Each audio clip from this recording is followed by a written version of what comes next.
Qualcomm kembali memecahkan rekor dunia lewat chip flagship terbarunya.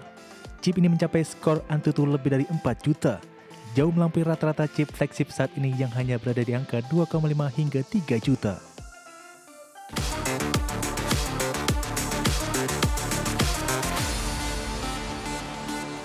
Pemirsa, Qualcomm menggemparkan industri teknologi dengan chip flagship terbarunya yang mencetak skor Antutu lebih dari 4 juta.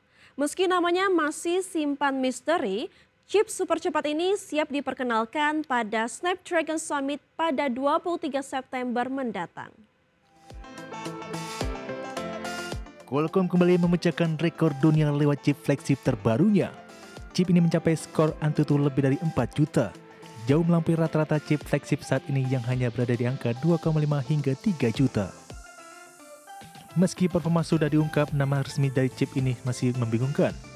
Beberapa sumber menyebutkan Snapdragon 8 Elite Gen 2, namun ada pula laporan yang meyakini akan dinamakan Snapdragon 8 Gen 5. Kekeliruan penamaan ini bukan hal baru bagi Qualcomm, namun kini terjadi pada seri flagship. Kepastian soal identitas chip diharapkan terungkap dalam acara Snapdragon Summit pada tanggal 23 September mendatang. Terlepas dari nama, kapasitas chip ini terlihat menjanjikan dengan konfigurasi CPU yang kuat. Terdapat 2 inti prime berkecepatan 4,61 GHz dan 6 inti performa tinggi berkecepatan 3,63 GHz. Didukung GPU Adreno 840 untuk grafis dan AI tingkat lanjut. Skor Antutu yang tembus 4 juta memberikan kelompatan besar bagi Qualcomm. Hasil ini membuktikan bahwa chip terbaru mereka siap menjadi salah satu prosesor mobile terkuat di pasar global. Berbagai sumber, IDXN. Proposisi Games siap merilis Dead Zone Roach di PlayStation 5 dan Xbox Series pada 3 September 2025 mendatang. Game tembak-tembakan Roach Lite ini menawarkan mode kooperatif hingga 3 pemain dan fitur crossplay lintas platform. Proposisi Games resmi mengumumkan peluncuran Dead Zone Rogue pada 3 September 2025 di PlayStation 5 dan Xbox Series.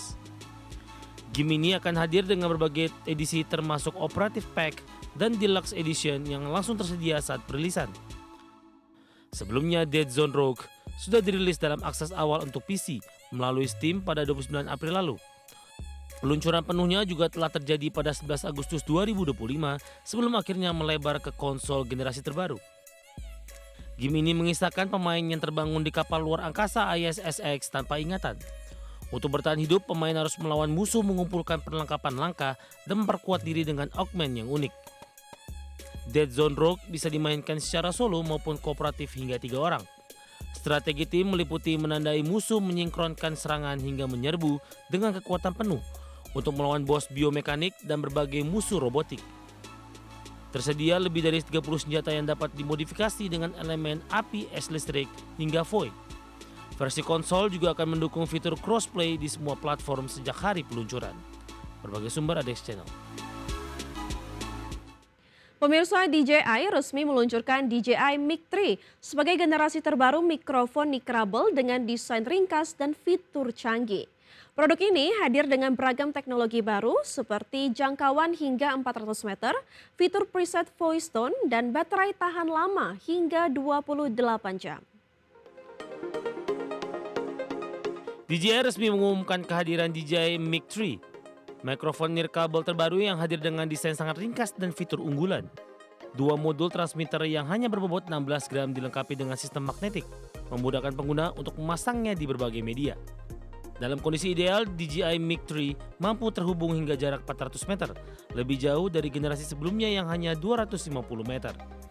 Kemampuan ini memberikan fleksibilitas lebih besar bagi pengguna dalam merekam audio di berbagai situasi. Untuk kualitas audio, DJI Mic 3 menjadi mikrofon nirkabel pertama dengan fitur preset voice tone. Tersedia 3 pilihan yaitu regular, rich, dan bright, yang dirancang untuk mengoptimalkan suara rendah dan tinggi dalam berbagai skenario. Mic 3 juga hadir dengan fitur kendali gain adaptif dengan 2 opsi, automatic dan dynamic. Fitur ini memastikan suara tetap konsisten sekaligus menghindari distorsi akibat perubahan volume yang tiba-tiba.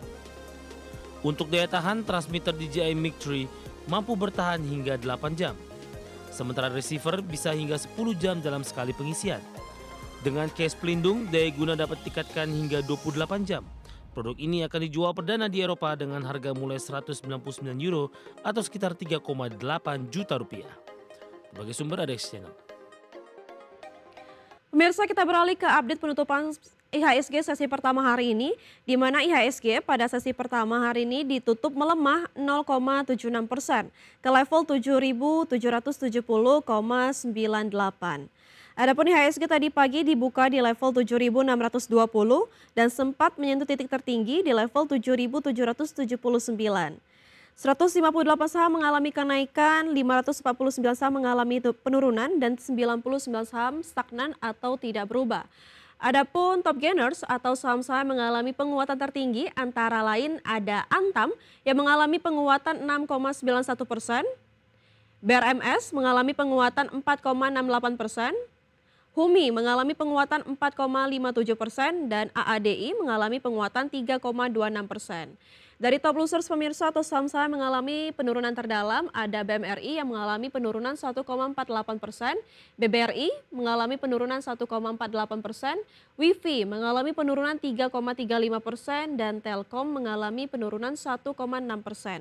Sementara dari pergerakan sektoral pemirsa, kesehatan dan industri sama-sama mengalami kenaikan di 2,24% dan 1,21%. Sementara transportasi dan logistik mengalami penurunan di 1,69%. Begitu juga dengan keuangan yang mengalami penurunan di 1,57%. Kinerja keuangan PT Perusahaan Gas Negara Tbk atau PGAS telah dilaporkan untuk semester pertama tahun 2025. Meski pendapatan naik, laba perusahaan justru tertekan. PT Perusahaan Gas Negara Tbk melaporkan pendapatan sebesar 1,94 miliar dolar Amerika Serikat pada semester pertama 2025. Angka ini tumbuh 5,43% dibandingkan periode yang sama tahun 2024 yang mencapai 1,84 miliar dolar Amerika Serikat. Sebagian besar pendapatan berasal dari penjualan gas kepada pelanggan industri dan komersial yang mencapai 1,32 miliar dolar Amerika Serikat. Pendapatan juga datang dari pelanggan rumah tangga sebesar 24,74 juta dolar Amerika dan dari SPBG sebesar 2 juta dolar Amerika Serikat. Meski pendapatan naik, beban pokok pendapatan juga melonjak 13,29% menjadi 1,62 miliar dolar Amerika Serikat. Kondisi ini membuat laba bruto PGAS turun 21,52% menjadi 319,62 juta dolar Amerika dibandingkan 407 juta dolar pada semester pertama 2024. Tekanan kinerja keuangan berlanjut pada laba bersih perusahaan. Laba bersih PGAS turun 22,60% menjadi 144,42 juta dolar Amerika Serikat dari sebelumnya 186,60 juta dolar Amerika pada semester pertama 2024. Penurunan laba ini salah satunya dipengaruhi oleh rugi selisih kurs sebesar 15,96 juta dolar Amerika Serikat. Pada akhir semester pertama 2025, PGAS memiliki total aset 6,42 miliar dolar Amerika, terdiri atas liabilitas 2,95 miliar dan ekuitas 3,47 miliar dolar Amerika Serikat. Tim Liputan, IDX Channel.